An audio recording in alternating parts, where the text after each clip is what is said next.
தமிழ்நாட்டில் நடந்த தமிழ் கதைகள் நிறைய நம்ம சேனல்ல வந்திருக்கு. முதல் முறையா இலங்கை மண்ணில் நடந்த ஒரு தமிழ் கதைய இன்னைக்கு நீங்க கேட்க போறீங்க.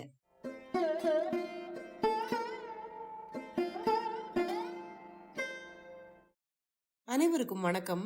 நீங்கள் கேட்டுக்கொண்டிருப்பது கதை ரேடியோ தமிழ். திரு ஆ சே முருகானந்தன் அவர்கள் எழுதிய தந்தை மொழி என்ற சிறுகதையைத்தான் இன்னைக்கு நீங்க கேட்க போறீங்க. இந்த சிறுகதை 1956 வெளிவந்தது. கதை ஆரம்பிக்கிறதுக்கு முன்னால சேனலுக்கு வந்திருக்கிற எல்லாருக்கும் என்னுடைய அன்பான வரவேற்புகள். இப்ப வாங்க கதைக்குள்ள போகலாம். தலையிலையும் காலையும் கட்டு போட்டுக்கிட்டு வேலாயுதம் ஆஸ்பத்திரி படுக்கையில கிடந்தான். 4 நாளா சுயநினைவு இல்லாம இருந்த பிறகு 5வது நாள் தான் அவன் கண்ணு முழிச்சு பார்த்திருந்தான். 4 நாட்களுக்கு முன்னால அவனுக்கு என்ன நடந்தது? அவன் ஏன் அந்த ஆஸ்பத்திரிக்கு வந்தான்? அது ஒரு பெரிய கதை. கதைன்னா சாதாரண கதை இல்ல, சரித்திர முக்கியத்துவம் வாய்ந்த ஒரு சம்பவம். அன்னைக்கு நடந்தத ஒரு தடவை நினைச்சு பார்க்கும் போதே அவனுக்கு நெஞ்சு வெடிச்சிரும் போல இருந்தது. என்ன அக்கிரமம்! அவன் குழந்தையா இருந்தப்போ அவனோட தாய் எந்த மதுரமான மொழியில தாலாட்டு பாடி அவனை தூங்க வச்சாலோ அந்த தாய்மொழியில பேசுனதால அவன் இன்னைக்கு அடிபட்டு காயமடைஞ்சு ஆஸ்பத்திரியில கிடக்குறான். அன்னைக்கு மத்தியான இடைவெளியில வேலாயுதம் தான் வேலை பார்த்துக்கிட்டு இருந்த அலுவலகத்துல இருந்து 4-5 நண்பர்களோட பக்கத்துல இருந்த காளிமுக மைதானத்துல நடைபெற்ற சத்தியாகிரகத்தை பார்க்க போனான். அங்க சத்தியாகிரகம் பண்ணிக்கிட்டு இருந்தவங்களை சுத்திலும் ஒரே கூட்டம். வேலாயுதமும் அவனுடைய அலுவலக நண்பர்களும் கூட்டத்தை ஊடுருவி போய்கிட்டு இருந்தாங்க. அப்போ அவங்களுக்கு பக்கத்துல ஐயோன்னு ஒரு குரல் கேட்டுது. கூடவே பளார் பளார்னு அடி விழுற சத்தமும் கேட்டுது. இதெல்லாம் வேலாயுதத்துக்கு காதுக்கு ரொம்ப பக்கத்துல கேட்ட மாதிரி இருக்கவே அவன் நின்னு திரும்பி பார்த்தான். அங்க அவன் பார்த்த காட்சி அவனை அதிர வச்சுது. அந்த பெரியவருக்கு 55 வயசு இருக்கும். வேட்டி சட்டை அணிஞ்சிருந்தாரு. அவரை சுற்றிலும் சாரமும் சட்டையும் அணிஞ்ச இளைஞர்கள் நின்னுக்கிட்டு அவரை சரமாரியா தாக்கிக்கிட்டு இருந்தாங்க. அவருக்கு அடிக்கு மேல அடியா விழுந்தது. அடிய பொறுக்க முடியாம அந்த பெரியவர் தரையில கிடந்து உருண்டாரு. தரையில உருண்ட அவருடைய காலை பற்றி அந்த கூட்டம் அவரை கொர கொரன்னு இழுத்துக்கிட்டு போச்சு. தரையில கிடந்த கற்கள் எல்லாம் அவருடைய உடம்ப கிழிக்க ரத்தம் சீறி பாஞ்சுது. ரத்தத்தை கண்டதுதான் தாமதம். வேலாயுதம் வாய் விட்டு கத்திட்டான். ஐயோ, இது என்ன அநியாயம் அப்படின்னு சுத்தமான தமிழ்ல அவன் தன்னுடைய மனத்தவிப்ப வெளியே கொட்டிட்டான். அவ்வளவுதான், அவனோட தலைக்கு வந்தது ஆபத்து. அடேய், இங்கேயும் ஒரு பரத்தமிழன் இருக்கான் அப்படின்னு பல்ல கடிச்சுக்கிட்டு ஒரு கூட்டம் அவனை சுத்தி வளைச்சுது. 100 சம்மட்டிகளை கொண்டு தாக்குற மாதிரி வேலாயுதத்துக்கு அடிமேல் அடியா தலையில விழுந்தது. தலையே கலங்கி போன மாதிரி இருந்தது. நிக்க முடியாம தள்ளாடி கீழே சாஞ்சான் வேலாயுதம். அதுக்கு மேல நடந்த எதுவுமே அவனுக்கு தெரியாது. 4 நாட்களுக்கு பின்னால இன்னைக்கு தான் வேலாயுதம் கண்ணு விழிச்சிருக்கான். சுய நினைவு வந்தப்போ அவன் ஆஸ்பத்திரி படுக்கையில இருந்தான். தான் அந்த ஆஸ்பத்திரிக்கு எப்படி வந்தோங்கிற எதுவுமே வேலாயுதத்துக்கு நினைவில்லை. ஆனா பரத்தமிழ அப்படிங்கிற ஒரே வார்த்தை தான் இன்னமும் அவன் காதுல திரும்ப திரும்ப கேட்டுக்கிட்டே இருந்தது. அவனுக்கு அவன் தலையை அசைக்கவே முடியல. பெரிய கல்ல தூக்கி தலையில வச்ச மாதிரி தலை கனமா இருந்தது. அவன் பெருமூச்சு விட்டான். அந்த நிலையில வேற எதுவுமே அவனால செய்ய முடியாம இருந்தது. அப்போ இப்ப எப்படி இருக்கு மிஸ்டர் அப்படின்னு கேட்டுக்கிட்டே ஒரு வைத்திய தாதி அங்க வந்தா. அவ வந்ததும் சிங்களத்துலதான் முதல்ல பேசினான். அத கேட்டு வேலாயுதம் மௌனம் சாதிச்சான். பிறகு அவ ஆங்கிலத்துல பேசினா. ஆங்கிலத்துல கேட்ட கேள்விக்கு வேலாயுதம் தமிழ்ல பதில் சொன்னான். அத கேட்ட அந்த தாதி முகத்தை சுழிச்சுக்கிட்டு திரும்பி போய் இன்னொரு பெண்ணை அழைச்சுக்கிட்டு வந்தா. வந்த அந்த தாதி அவனுடைய காயங்களுக்கு மருந்து போட்டுட்டு திரும்பி போனான். அந்த தாதிகள் வந்துட்டு போன பிறகு படுக்கையில கிடந்துகிட்டே வேலாயுதம் என்னென்னவோ நினைக்க ஆரம்பிச்சான்.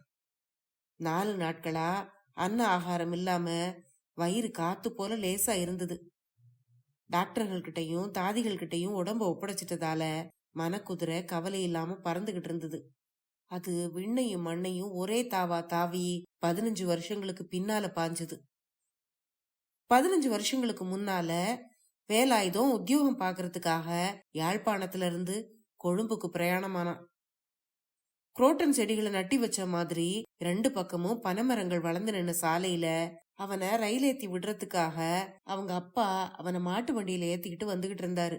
மாடுகளோட கழுத்துல இருந்து சலங்கு சத்தம் கலகலன்னு ஒலிச்சுக்கிட்டு இருந்தது. அந்த ஒலிக்கு மேல உரத்த குரல்ல அவங்க அப்பா அவங்கிட்ட பேசினாரு. பக்கத்துல தெரிஞ்ச ஒரு பனந்தோட்டத்தை அவனுக்கு காட்டி அவர் சொன்னாரு, தம்பி, இந்த பனந்தோப்ப பாத்தியா? அது உன் தாத்தா காலத்துல இருந்து நம்ம குடும்ப சொத்தா இருந்துகிட்டு இருந்தது. 2 வருஷங்களுக்கு முன்னால உன்னோட படிப்பு செலவுக்காக அதை நான் அடகு வச்சுட்டேன்.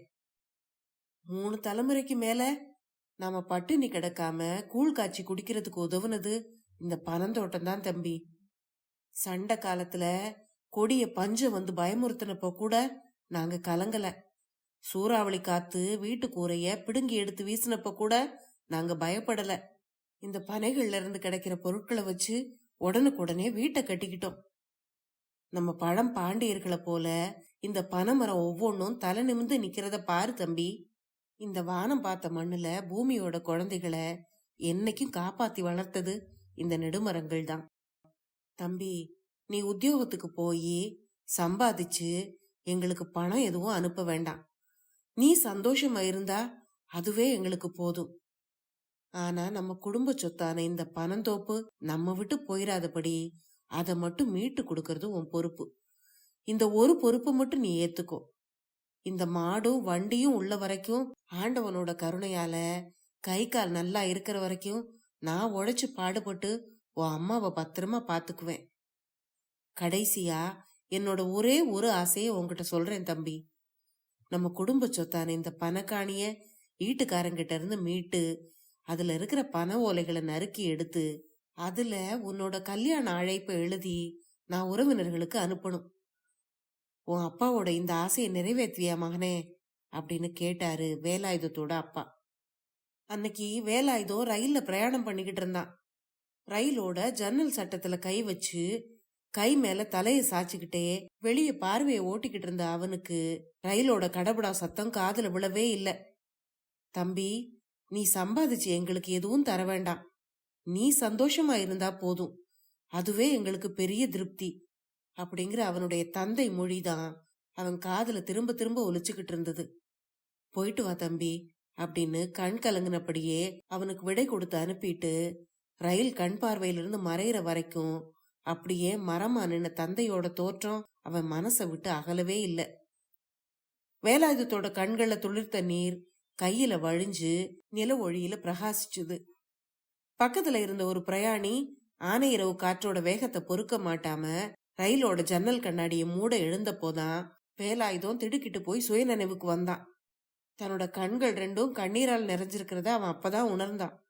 சீ, இது என்ன, குழந்தை புள்ள போல அழுதுருக்கோமே, யாராவது பார்த்தா சிரிக்க போறாங்க அப்படின்னு நினைச்சுக்கிட்டே கண்களை தொடச்சுக்கிட்டு நிமிந்து உட்கார்ந்தான்.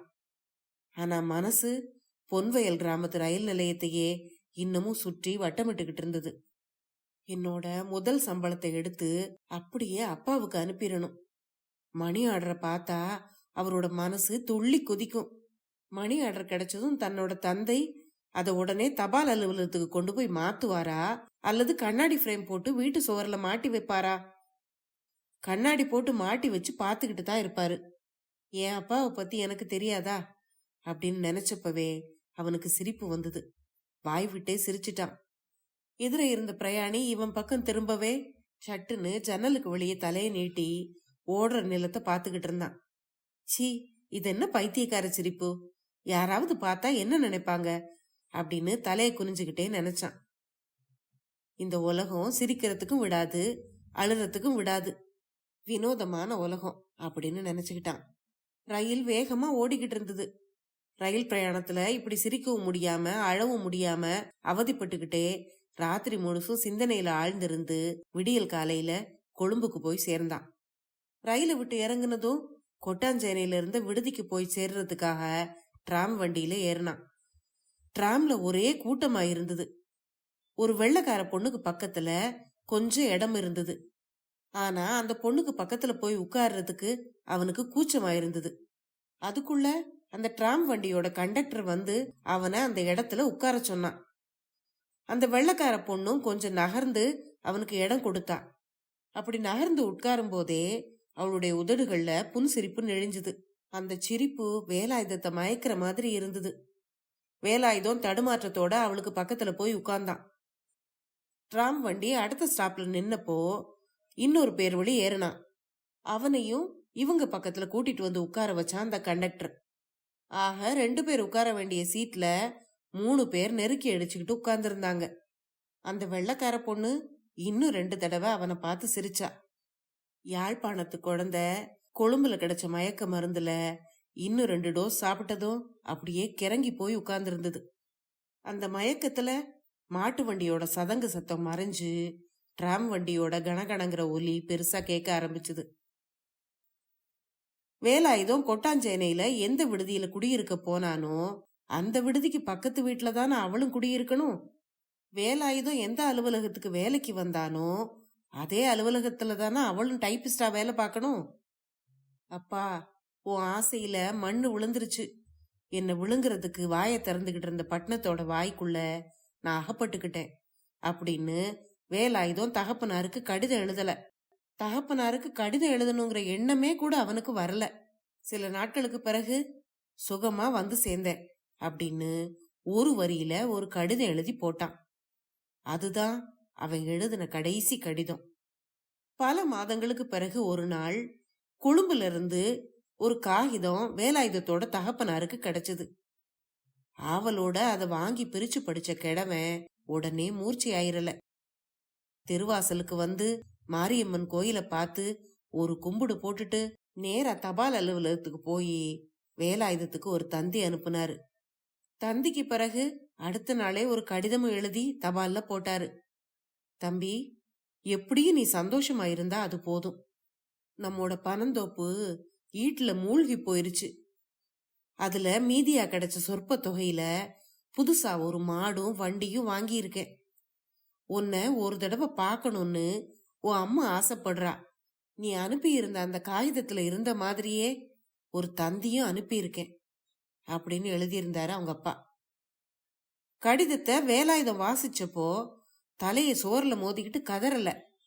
பேராதன பூந்தோட்டத்துல புல் படுக்கையில உட்கார்ந்து அந்த வெள்ளைக்கார பெண்ணோட பேசி சிரிக்கிறதுக்கு ஒரு நல்ல தமாஷ் கிடைச்சதுன்னு தான் அவன் அப்ப நினைச்சான். அந்த பெண்ணோட மோகன சிரிப்புக்காக அவன் ஆத்துல குதிக்கிறதுக்கு கூட தயாரா இருந்தான். அப்படிப்பட்டவன் அம்மாவை ஆபத்துக்கு உட்படுத்துறது பெரிய காரியமா என்ன? தன்னோட தகப்பனார் அனுப்பி வச்சிருக்கிற தந்திய பத்தி அந்த வெள்ளைக்கார பொண்ணுகிட்ட உல்லாசமா பேசிக்கிட்டு இருந்தப்போ சொன்னான் வேலாயுதம். அவன் சொன்னதை கேட்டு அவளும் சிரிப்பான்னு அவன் எதிர்பார்த்தான். ஆனா என்ன விபரீதம், அவன் சொன்னதை கேட்டதும் அந்த பொண்ணு பொல பொலன்னு கண்ணீர் வடிக்க ஆரம்பிச்சுட்டா. நீங்க இவ்வளவு கடினமான இதயம் படைச்சவரா இருப்பீங்கன்னு நான் எதிர்பார்க்கவே இல்லை. உங்களோட காதல் கிழக்கிக்காக அம்மா ஆபத்தான நிலைமையில இருக்கா அப்படின்னு பொய்த்தந்தி அனுப்ப சொல்லிதான் லீவு எடுக்கணுமா? இதுக்குத்தானே அந்த அம்மா உன்னை பெத்து வளர்த்து படாத பாடுபட்டு ஆளாக்கி விட்டா அப்படின்னு அவனோட காதலி அவனை கடிஞ்சுகிட்டப்போ வேலாயுதம் அயர்ந்து போனான். அந்த வெள்ளைக்கார பொண்ணு இன்னும் பேசினா. தான் புள்ள மேல வச்சிருந்த பாசத்தால அந்த மனுஷர் இவ்வளவு பொறுமை காட்டியிருக்காரு. அவரு கையில கிடைச்ச மாதிரி எனக்கு ஒரு கடிதம் வந்திருந்தா அதுக்கேத்த மாதிரி இப்படி துரோகமான ஒரு பொய்த்தந்தி நான் அனுப்பியிருப்பேன்னு நினைக்கிறீங்களா? நீங்க ஒரு மகா மோசமான ஆளு. இந்த மாதிரி உள்ளமுடைய ஒரு மனுஷனை எந்த பொண்ணு விரும்ப மாட்டா அப்படின்னு சீருனா அந்த பொண்ணு. இந்த சம்பவத்துக்கு பிறகு அவனோட பழகுறதையே தவிர்த்துட்டா. ஆஸ்பத்திரி படுக்கையிலிருந்து எங்கெங்கயோ பறந்துகிட்டு இருந்த வேலாயுதத்தோட மனச, என்ன மிஸ்டர் வாய் விட்டு புலம்பிக்கிட்டு இருக்கீங்க, காய்ச்சல் அடிக்குதா அப்படிங்கிற குரல் கேட்டு வேலாயுதம் திடுக்கிட்டு திரும்பி பார்த்தான். ஊசி மருந்தும் கையுமா தாதி பக்கத்துல நின்னுகிட்டு இருந்தா. நீரெல்லாம் ஒரு ஆளு, தாய்மொழியை பாதுகாக்க சத்தியாகிரகம் பண்ண போனீரா? பாவம், உங்களுக்கு உங்களையே பாதுகாத்துக்கு தெரியலையே அப்படின்னு சொல்லிட்டு சிரிச்சா அந்த குறும்புக்கார தாதி. அத கேட்ட வேலாயுதம், அதெல்லாம் ஒண்ணும் இல்ல, நான் என் தந்தையோட மொழிக்கு துரோகம் பண்ணேன். அதனாலதான் என் தாய்மொழியோட பெயரால அடிபட்டிருக்கேன். நான் இப்பவே ஊருக்கு போய் என் தந்தையோட கால்ல விழணும். இதோ இப்பவே போறேன் அப்படின்னு படுக்கையிலிருந்து வேகமா எழுந்திருந்தவனை புடிச்சு படுக்கையில கிடத்திட்டு, சரிதான், உமக்கு நோய் முத்தி போச்சு, இதோ இந்த ஊசிய போட்டுக்கோங்க அப்படின்னு ஊசி மருந்த அவன் கையில ஏற்றுனா அந்த தாதி. 1 மாசத்துக்கு பிறகு பொன்வயல் கிராமத்து சாலை வழியில மாட்டு வண்டியில வீட்டை நோக்கி போய்கிட்டு இருந்தான் வேலாயுதம். அவனோட காதுல மாட்டோட சதங்கை ஒலி கணீர் கணீர்னு மறுபடியும் ஒலிச்சுது. கதை முடிவடைந்தது. இந்த கதையை பற்றி உங்களுடைய கருத்துக்களை மறக்காம கமெண்ட்ல சொல்லுங்க. அடுத்த பதிவுல இன்னொரு சுவாரஸ்யமான கதையுடன் சந்திப்போம். நன்றி.